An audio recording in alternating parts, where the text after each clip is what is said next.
My name is Eleanor Whitfield. I'm 68, a retired cataloger who still files her days like card drawers, neat, labeled, reachable. 3 winters ago, I buried my husband Arthur, and the house we made together grew too quiet even for me. I like proper tea fountain pens and the kind of silence that makes a room honest. Every Friday at 8:10 a.m., I walk down Hawthorne Street to Henderson's Corner Market. I buy a dozen eggs, a can of crushed tomatoes, and 1 Powerball ticket. I always mark the same number sign, my full name, with a tidy slope fold, the slip into thirds, and tuck it behind Arthur's old library card in the zipper pocket of my wallet. It isn't superstition. It's a ritual that keeps my hands steady. On a Tuesday. Not even my lottery day. My daughter-in-law Harper rushed into the kitchen, phone lit like a flare. 53 million, the headline shouted, red confetti dancing across the screen. She didn't congratulate me. She said very efficiently, "Start packing, Eleanor. We won't be needing your pension anymore." Behind her, my son Daniel hovered with his hands shoved into his pockets, the posture he used as a boy when he had kicked a ball through Mr. Patel's garage window. I was steeping Darjeeling in a blue porcelain cup with a hairline crack. I set the saucer down so it wouldn't rattle and said not unkindly, "Before you decide where I go, perhaps look at whose signature is on the winning ticket." The room cooled as if someone had opened the freezer. Harper's smile paused. Daniel went to the drawer where my wallet lives, found the folded paper, and opened it carefully.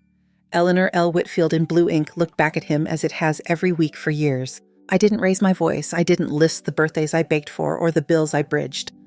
I lifted my cup with both hands and allowed the silence to do the arithmetic for us. After Arthur died, Daniel and Harper had insisted I shouldn't live alone.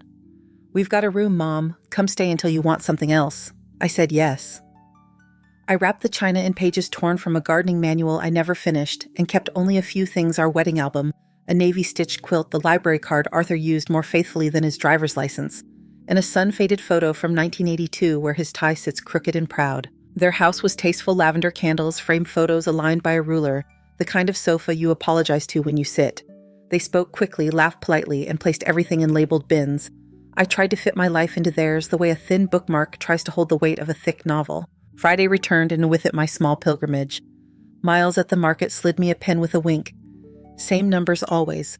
I signed, folded into thirds, slid the slip behind the card, and walked home under a bright sky that felt indifferent. Days collected themselves. I woke early to make coffee the way Daniel likes it, and to cut sandwiches the way their daughter prefers. I learned which towels were for guests and which drawer the reusable bags had migrated to. No one asked about my walks. No one noticed when I changed the kitchen light bulb that had been flickering for a week. One Thursday, Harper came home with a manila folder and a look that belonged to a meeting. She placed a color-coded spreadsheet on the table, utilities, groceries, household items, shared streaming, and tapped the bottom line with a polished nail. We rounded it down to an even $400, so it's simple. Fair, right? It was the exact amount of my monthly pension. Daniel arrived just in time to say, "It's not rent, Mom. It's just contributing." I nodded because speaking would have made something in me tear. Not like glass, but like cloth that has been laundered too many times. That evening, their laughter drifted from the living room, a soundtrack designed to prove a house is happy. I sat by the hallway with the spreadsheet warm in my lap, staring at the yellow blocks where my name had been turned into cells and sums. I have always believed in numbers. I married a man who balanced checkbooks with a pencil and patience. But a home measured only in totals stops feeling like shelter. It becomes an invoice. I folded the paper once, twice, slid it beneath the library card, and listened to the clock insist on moving forward. I didn't make a speech. I made a note: when love is reduced to accounting, it is time to audit your life. The spreadsheet stayed on the table overnight like a polite threat. In the morning, someone slid it under the napkin holder, as if hiding the evidence transformed it into good manners. I left it there. I cooked oatmeal, rinsed berries, set a spoon exactly where Daniel prefers it, handle pointing to the right bowl, up, never touching the napkin. Habit is a kind of balm, though sometimes it cauterizes rather than heals. By late afternoon, the dining room bloomed with silverware and intent. Harper loves an audience. She lined up stemware like soldiers and placed menu cards with serif fonts, at each setting the kind that spell tasteful even when the food has nothing to say. I was not on a place card. I was part of the staging an extra pair of hands, the invisible hinge that lets a door work without anyone thanking the hinge. I stationed myself behind the swinging kitchen door to polish glasses. The clean, slow circles soothed me, a ritual almost as grounding as folding a ticket behind a worn library card. Through the crack of the door, I caught fragments fun performance equity event, and then a laugh that sounded like polished marble rolling down a corridor. One of Daniel's colleagues, his watch announced him before he did, said half whispering, and, for that reason, louder than anything else in the room, "You've basically got a resident maid who pays for the privilege." The room didn't merely chuckle, it consented. A soft, satisfied chorus. I dried a glass to the point of squeaking and set it down very carefully. I didn't storm in. I tapped the rim, tap, tap, tap, 3 soft notes I could hear, and they could not a metronome to keep my pulse from conducting the rest of me. When I finished the last glass, the line of crystal on the towel looked like a choir waiting for its cue. I turned off the faucet and met my own eyes in the reflection of a pan that had seen 1,000 soups and never once been thanked. The next evening, Harper produced a manila folder and a smile that floated above sincerity like foam above bitter coffee. "We've been thinking," she began, 4 words that rarely precede anything gentle, "that you deserve privacy." She flipped the folder open to reveal renderings a narrow alcove beneath the basement stairs with a Kata lamp, a curtain in lieu of a door, and the word Nook in a cheerful italic. "Budget estimate $1,760, she said, tapping the corner as if the smallness of the number proved kindness.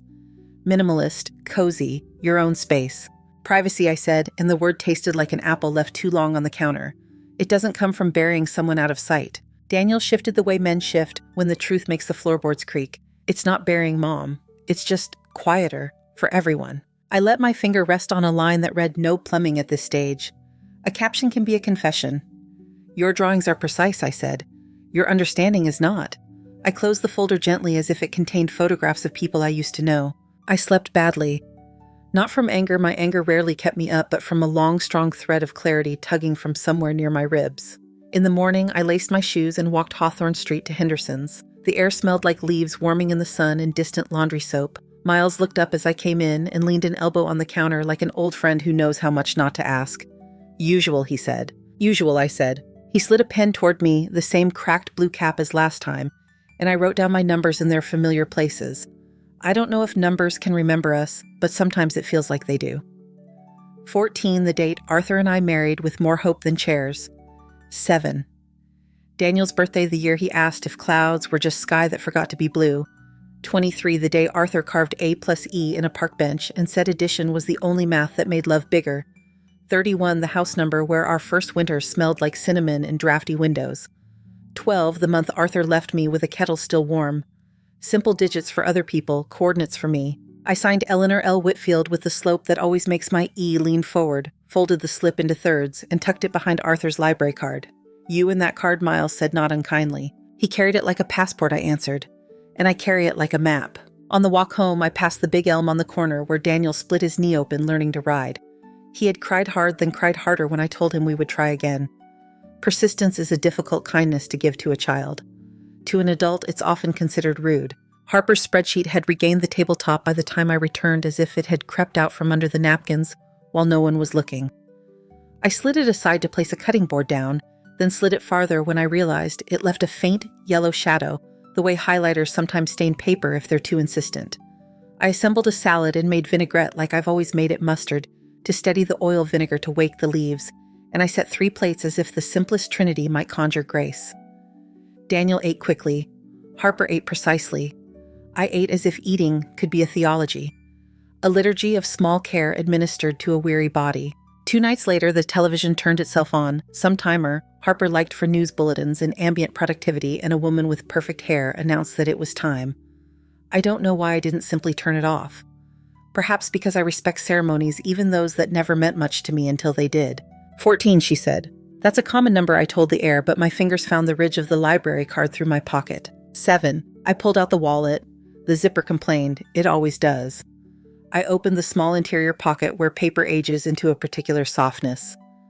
The ticket waited with the patience of things that do not know their own use until a single moment gives it to them. 23, the woman said, a little brightness in her tone as if the number had told a joke. My breath had the hush of an empty church. 31. I unfolded the slip. The creases where clean muscle memory had lacquered them into habit, and the ink was still a precise blue, the kind that stains your thumb pad if you press too hard. I stroked my thumb along 14-7-23-31. I waited, and the waiting lengthened, a string pulled slowly across time. 12. I turned the television off. I don't remember raising the remote. I do remember the way the screen reflected my face for a narrow second before it went black. A woman with hair that never lays down the same way. Twice a mouth that has learned to be careful with its words. Eyes that look like a person who has read the end of books and chosen to keep loving the beginnings anyway. I did not dance.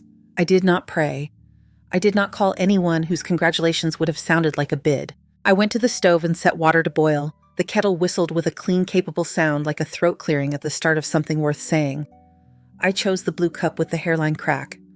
I have other cups undamaged, but this one tells the truth. It can hold what it holds precisely because it has survived the kind of pressure that leaves a mark. The ticket lay on this counter where the sun from the east window could find it.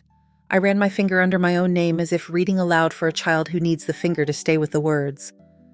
I thought of signatures, how small they are, how strangely powerful. A signed name is like a lighthouse. The light isn't large, but it reaches where it must. The next part of a story like this, at least in the kind of story people expect you to tell at dinner parties, includes squeals, a champagne cork, a photograph with a newspaper for proof. I poured boiling water over tea leaves and let them unfurl without audience. The smell rose honest and uncomplicated. As it steeped, I wrote 3 lines on the back of an envelope with Arthur's old pen, the one that scratches lightly when it writes S's. Do not argue, do not abandon yourself. Verify, protect, prepare. The tea was properly dark by the time I finished the last line. I put the envelope in the drawer under the oven mitts, not because I needed to remind myself I rarely forget the notes I write to my own bones, but because sometimes a future scene requires a prop, and I have always been a careful stage manager. I folded the ticket again, 1-2, and moved it from the library card pocket to the inner lining I had sewn into my wallet the first December after Arthur died. It's a small fold of cotton hand-stitched along the seam, invisible, unless you know it is there. Grief taught me that even ordinary objects deserve hidden rooms. Then I sat at the small kitchen table and sipped. The house hummed refrigerator baseboard heat, the faint friction sigh of the upstairs neighbor's treadmill. Outside, the streetlight turned the window pane into a dull mirror. If there is a sound for what happens when fear loosens its grip and doesn't need replacing, I heard that sound then. It's quiet. It arrives like an exhale you don't remember sucking in. When Daniel and Harper came home, voices preloaded with weather and headlines, I was still at the table. The ticket was not. The kettle had cooled. You're up late, Harper said, and then before I could answer, did you see the numbers? Wild, right? Wild, I said, reaching for neutral like a scarf in a draft. Daniel checked his watch, a gesture learned from a father he barely got to know. We should do a family budget meeting this weekend, he said, as if the universe had given us permission to restructure as long as we called it planning. I'll make scones, I said. I don't know why. Hospitality is a stubborn weed in my garden. That night I slept. Not deeply, not yet, but without dreams that ask you to explain yourself to people who have already decided not to listen. In the morning, I woke before the sun and stepped outside in my robe to meet the day head-on. The air was slick with a cold that had not climbed into your coat yet. I could smell someone's early coffee and someone else's impatience driving too fast 1 block over. I stood there until the light unlatched the edges of things. At breakfast, I placed a small bowl of raspberries by Daniel's plate because he likes to mix sweet with his eggs. Harper scrolled on her phone with her latte half foam, half rules. I might be late tonight, she said. Client dinner. She kissed the air near my cheek, a ritual of distance more than affection. After they left, I gathered laundry into a basket, then sat on the stairs halfway between floors. It's a good place to think the middle of something. I held the library card like a relic. On the back, I had written years ago in pencil the phrase Arthur used to say, when the world asked more than he had to give Carrie only what strengthens you. I don't always obey that instruction, but I know how to recognize when I'm disobeying it. By afternoon, I had made a plan with all the bluntness of a grocery list. Not the calls that would come later, but the immediate choreography, what to move, where, what to say when, which document goes into, which envelope, which truth needs to be spoken, and which merely needs to be placed on a table and left to shine. I find that most people don't need to be told they are wrong. They need to be given enough light to see that they've been walking without any. The doorbell rang while I was labeling spice jars, because order comforts me when mercy is thin. It was a delivery, white lilies, and a card in handwriting that leaned so far forward it looked impatient. Congratulations on your windfall, C and L. No one signed with names that matter. I trimmed the stems and put the flowers in a pitcher, then laughed because I realized I had chosen the same pitcher in which I once stored pennies to help pay Daniel's soccer fees. Windfalls come in many denominations. That evening, when the news repeated the numbers and then ran a segment on the odds won in whatever number is designed to make you humble, I turned the sound off. Odds are the way the world tells you what to expect. Love is the act of ignoring them on purpose. I cannot prove this. I live by it anyway. A little after 9, I moved the blue cup to the sink. The crack caught the light and made the smallest glint. Not a flaw, an honesty. I pressed my thumb against it and thought of all the things in this house that look whole from a distance. I thought of the renderings of the basement nook tucked back into Harper's folder, and of the way she pronounced the word privacy as if it were an amenity you could attach with screws. I shut the kitchen light and stood in the doorway until my eyes learned the dark. The house at night is a different country. Objects confess their outlines. The refrigerator's hum becomes a monk's chant. The clock insists kindly that seconds are no more dangerous than minutes if you treat them with respect. I whispered Arthur's name into the black, and then my own. You need to say your own name sometimes to prove to yourself you have not been erased. When I finally went upstairs, I took my wallet with me. The inner lining where the ticket rested felt almost animate against my palm, as if paper could thrum. It cannot, of course. But sometimes the things we protect begin to protect us back, if only by reminding us who we are when we are alone. I slept with my hand under the pillow, like a child who has decided to keep a treasure close, not because someone might steal it, but because the nearness itself is a form of blessing. At first light, a sparrow made a sound, like a pencil's first mark against paper. Morning extended itself. I lay there and thought about the small fact that had become the axis of my day. I did not need to prove anything to anyone in this house. Proof was a document. Truth was a posture. I could stand the way truth stands, without apology, without volume, without theatrics. Just present and therefore undeniable. Downstairs I wrote another note, this one on a recipe card, because I've always believed instructions read best on cardstock. It had 3 sentences. A signature is a boundary. A boundary is not a punishment. Dignity doesn't whisper, it hums. I tucked the card into the silverware drawer beneath the forks. There are places in a home that collect the everyday proclamations of a life. Cutlery drawers are one. Bathroom mirrors are another. The pocket under a library card is a third. I poured coffee, no sugar, and stood by the window. Across the street, someone was teaching a child to jump rope. The rope hit pavement with a neat rhythm, slap, slap, slap, and the girl missed on 6 and laughed, then tried again. Persistence is still a difficult kindness to give, especially to yourself. But there it was on the sidewalk, a practice that looked like joy. The phone buzzed. Harper budget MTG at 7, big news today. The smile looked pasted on. Daniel breakfast sat talk, next steps, next steps. Such a clean phrase. It hides the dirt on your shoes. I replied that I would be home at 7 and that breakfast sounded fine. Then I put on my coat and walked to the library. The building still smells like paper and patience. I ran my thumb across a row of spines and felt a quiet kinship. Books know how to hold 2 truths at once, that what is written can save you, and that the life you live between chapters is the real story. On the way out, I passed the bulletin board. A flyer asked for volunteers to help seniors learn video calling. I tore off a tab. Arthur would have smiled at me for that, then teased that I still refused to call them apps. I smiled back at the air he might have occupied. When I returned, the house was empty. I set my keys down, and the tiny sound they made felt like the end of a small sermon. I took the ticket out one more time, only to see it, not to worship it, and placed it for a moment beside the blue cup. The sun found both. The cup gleamed in its honest flaw. The paper held its ink without drama. All right, I said aloud to no one and to whoever is in charge of the quiet. I'm ready. That is how part 2 of this private tale ends for me, not with the crash of a door or the bang of a gavel, but with a cup catching light and a slip of paper learning its destiny. The numbers did not make me brave. They reminded me I had been brave the whole time, just quietly. Tomorrow will involve calls and careful language. Tonight belongs to a person who understands that the most radical act she can perform is to stand inside her own name and let it be enough. The day after the numbers stitched themselves to my breath, I ironed a blouse. Not for glamour, starch has never rescued a soul, but because crisp fabric helps a spine remember itself. I put the blue cup on its saucer as if setting a compass on a map, slipped my wallet into my bag, and dialed a number I had not used since Arthur's memorial. Rhodes and Mendel, a brisk voice answered. This is Eleanor Whitfield, I said. I'd like a quiet conversation about protecting something that belongs to me. A small pause, the respectful kind, then Miss Whitfield. This is Clara Mendel. I knew Arthur. Come in at 11. Her office smelled like paper and citrus oil. Clara had the calm of someone who has moved many storms into folders. She didn't ask for the story, she asked for the facts. Do you possess the original? She said. I do. Is it endorsed? It is signed. My signature, dated the day I bought it. Anyone else's handwriting on it? No. She didn't say congratulations. She slid a yellow pad toward me. We will make a revocable trust in your name. The ticket can be assigned to it before you present it. Privacy where possible, clarity where not. You choose beneficiaries later, if at all, for now. You'll pick a new mailing address. We'll arrange a safe deposit box unrelated to your current household. You'll need to avoid ambushes. I live with my son and his wife, I said. Then this will be delicate, Clara replied. Dignity is rarely loud, but it can be legally legible. I'll draft assignments and a receipt for transfer. Bring the ticket to me tomorrow morning and bring a witness who can attest they saw you sign it when purchased. I thought of Miles at Henderson's and how he slides a pen across the counter like a blessing. I have a witness, I said. When I left, the air outside had that Wednesday shine that makes sidewalks look newly varnished.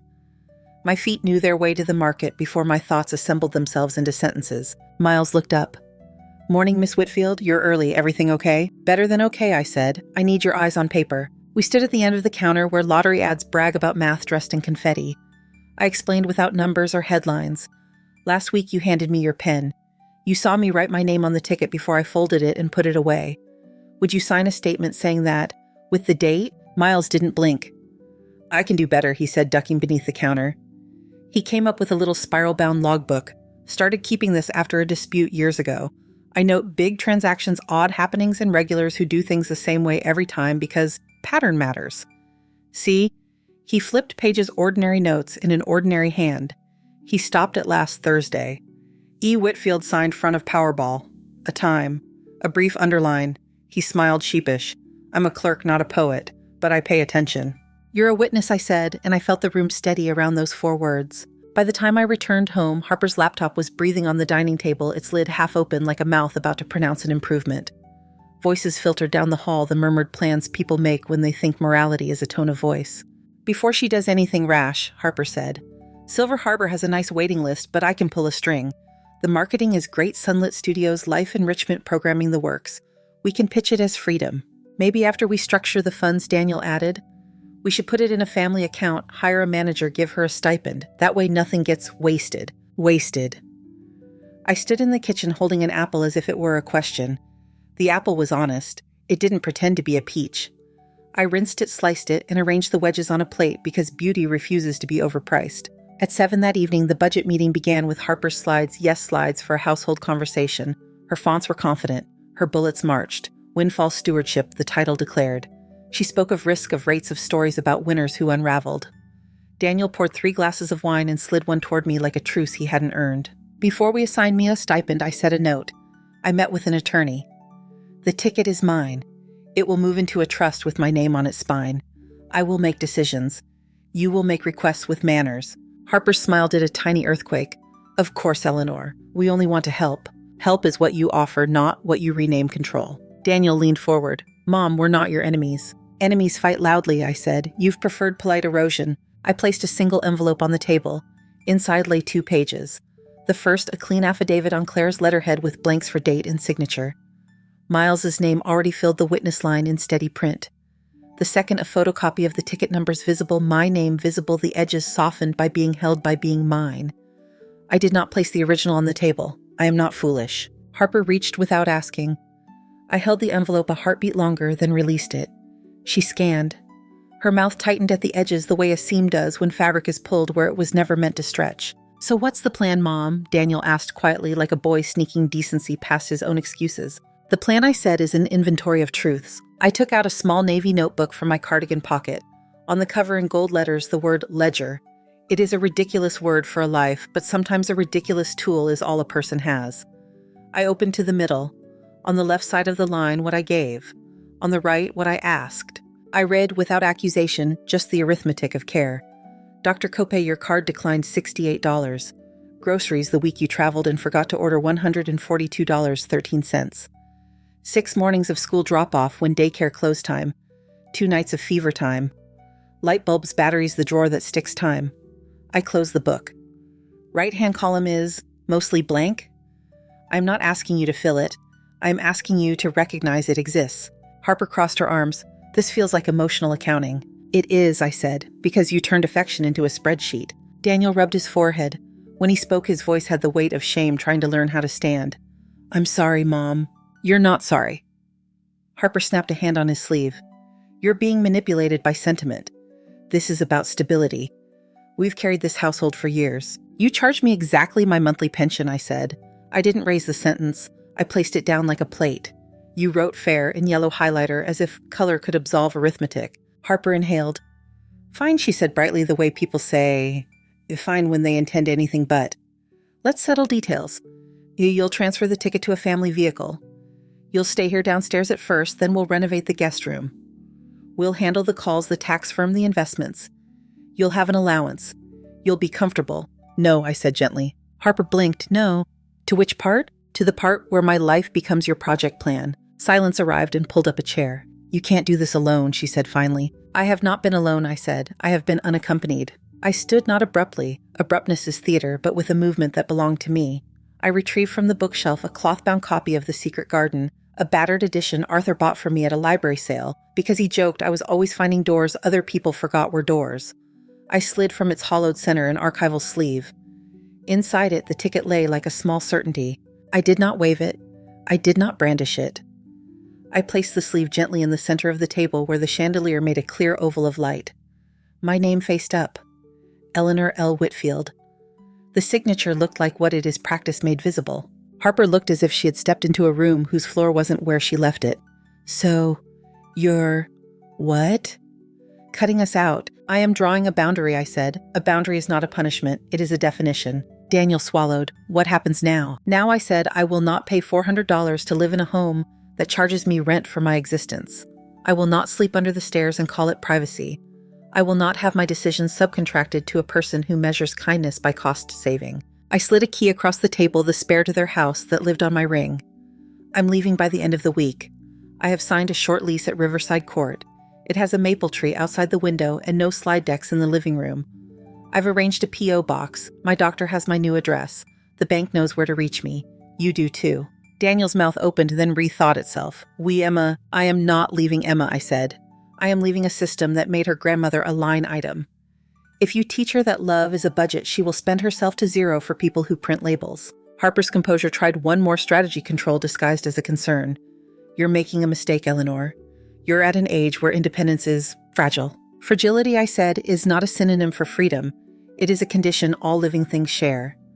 The difference is whether you're allowed to belong to yourself while you carry it. I gathered the sleeve. I returned it to the book as if closing a door softly so as not to wake a child. I slipped the book into my bag. Harper reached out, palm up, the universal gesture for give me the thing. She found air. You'll regret this, she said. The sentence sounded like a curse someone bought at a discount and kept using because returns weren't allowed. Possibly, I said. Regret is a real country. I have visited, but I do not intend to take up residence there. I went upstairs. Into the guest room, the room where the latch clicks like a polite apology. I opened my suitcase and placed in it. What a life learns to keep when it stops asking for permission to exist. 3 dresses that don't require explaining, the navy quilt with tiny stitches that outlast arguments, the wedding album that holds faces without demanding the present replicate the past, the library card, the ledger notebook, and the blue cup wrapped in a dish towel shaped by 1,000 breakfasts. On the dresser, I left a single sheet of paper addressed to Emma. It did not contain lectures. It contained a map, the bus line to Riverside Court, the name of the librarian who keeps stickers behind the desk, and 3 reminders written in block letters. Small hands can read, be kind. Ask why. Keep your name. I added a postscript. There is always a book with a door in it. The house muffled the sounds below in the way houses do when they decide to protect someone. I zipped the suitcase and sat on the edge of the bed, my hands folded around the library card like a relic in a plan. Arthur's handwriting on the back, even faded, still murmurs, carry only what strengthens you. I slept that night the way people sleep after a long fever breaks tenderly with pauses. At dawn, the sparrow began again with its pencil-scratch song. I brewed tea this time in the plain white mug because the blue cup was already padded for travel. I stood by the window and watched the maple across the street turn sunlight into a rehearsal. Harper didn't speak to me in the morning. Daniel did in a voice that remembered being 12, Mom. He said, one hand on the doorframe, Come by Riverside just to see. Yes, I said, but come as my son, not as a manager. His mouth twisted into a shape between apology and hunger. I can try. That's all I ask, I said and meant it. I left the spare key on the hook by the back door where we used to hang Daniel's soccer bag. I carried my suitcase past the dining table where the envelope still lay. Harper had tucked it under her laptop as if paper behaves when pressed beneath power. The chandelier light did not flatter the scene. I paused only to straighten a crooked frame, a picture of the 3 of them on a ridgeline, wind in their hair. I was not in it. I did not need to be. At the threshold, I looked back once, not with nostalgia, but with inventory. A house full of good furniture is not a home. A home is a place where your name isn't a problem to solve. I stepped into the morning. The air carried that clean metallic promise that makes even a parking lot feel like a beginning. Riverside Court is not grand. The hallway smells faintly of lemon and book glue.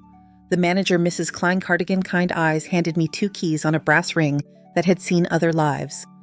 "Welcome," she said the word landing where it was needed most. Unit 2C has a window that frames the maple like a painting that changes as the day thinks better of itself.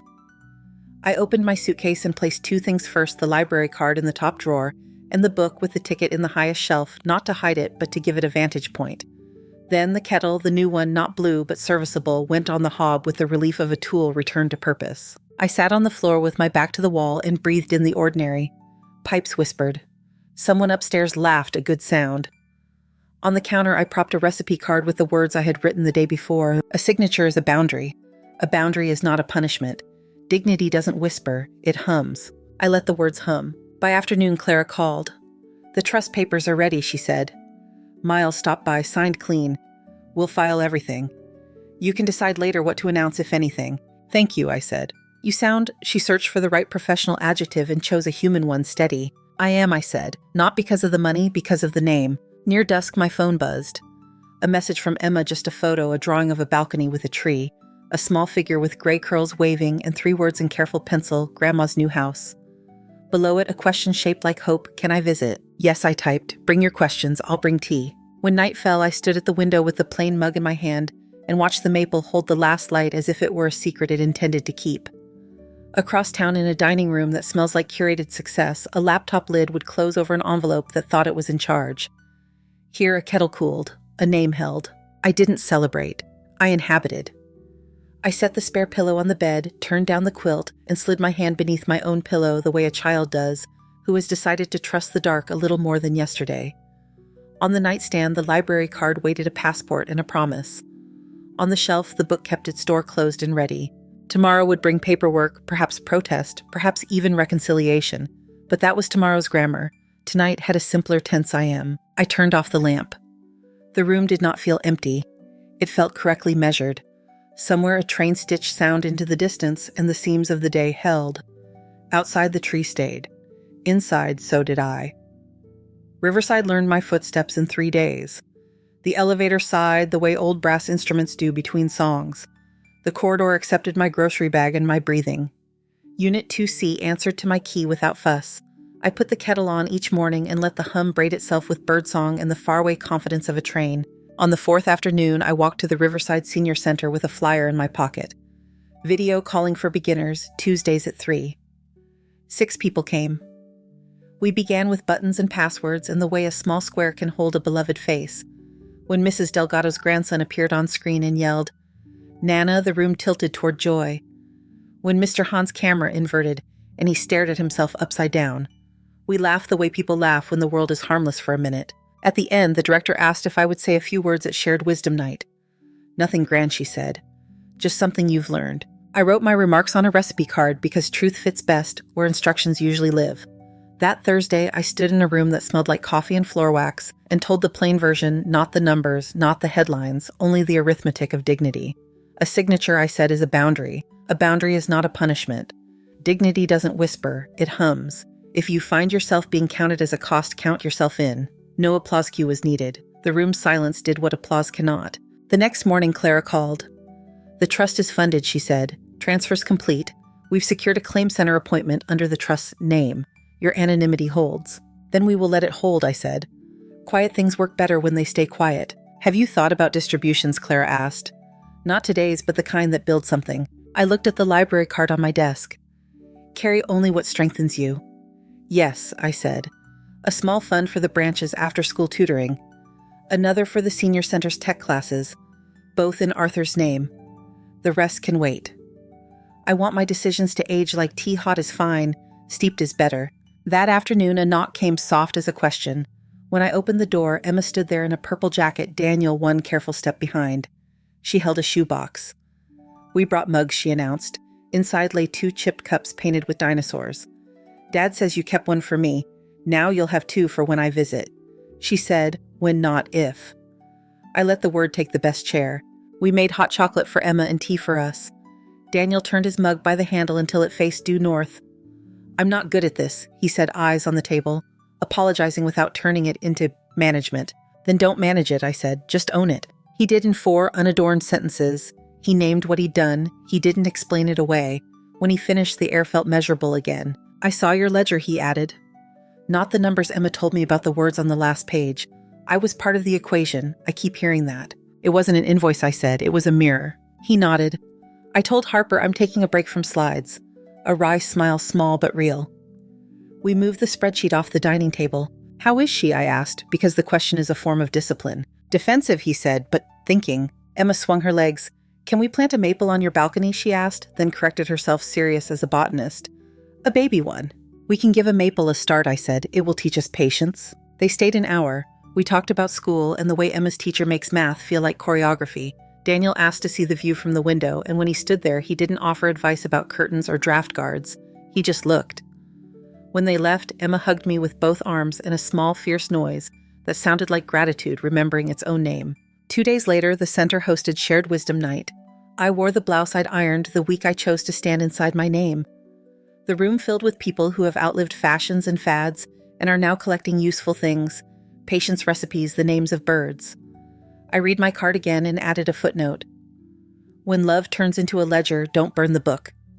I said, just start a new column titled, What Strengthens Me, and write your name first. Afterward, a woman pressed my hands. My son keeps reminding me what I cost, she whispered. I forgot to remind myself what I bring. Write it down, I said. Ink can be a backbone. At home, the secret garden waited on the top shelf, its hollow center holding the sleeved ticket inside the trust's armor. I took it down not to check, only to witness. I have learned that seeing a thing without trying to own it a second time is a kind of reverence. The following week, Harper texted, I'd like to talk. No slides. We met at a neutral cafe with bad art and good scones. She arrived unarmored, no laptop, no branded bottle. I was wrong, she said before coffee cooled. Not just about the money, about the math of people. I have been running my life like a budget meeting for so long I forgot how to make room instead of cuts. I accept that I said. Acceptance was the boundary. Forgetting would have been erasure. Here are my terms, no basement solutions. No allowances disguised as kindness. Emma's time with me is hers, not a favor. And if you ever want my advice, ask for it the way you ask for salt. Not a policy, just a pinch. She let out a breath I didn't know she'd been holding. Deal, she said, and for once the word didn't sound like a contract. It sounded like a bridge. We parted without ceremony. Later that evening, a small envelope appeared under my door. Inside was a photo from years ago, Daniel on a park bench. Arthur's arm around him, my hand at the edge of the frame where I usually live steadying. On the back in Harper's sharp print, I see it now. Thank you for what steadied us. It wasn't absolution, it was sight. That is often enough. Life at Riverside found its groove classes on Tuesdays, library on Thursdays, soup on Sundays, letters sometimes. I set up the funds quietly.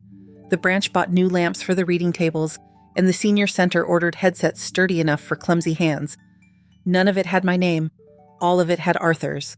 On the first true evening of autumn, I carried a tray to the balcony, tea, a small notebook, the dinosaur mug waiting for the next visit. The maple across the courtyard kept a handful of green as a secret promise. I opened the notebook and wrote a final line beneath earlier ones. Love isn't a ledger, it's a light. Keep the ticket if you must. Keep the name no matter what. The kettle in the kitchen clicked itself quiet. The room behind me held just what it needed, and nothing that asked me to apologize for taking up space. I folded the page, closed the notebook, and let the night do its measured work, while my name, unbothered and unborrowed, hummed itself back to me. Thank you so much for listening to today's story. If this story resonated with you or made you reflect, I'd love to hear your thoughts, so feel free to share them in the comments below. And don't forget to like, subscribe, and hit the notification bell so you won't miss the next story. I'll see you next time as we continue exploring more journeys and lessons together.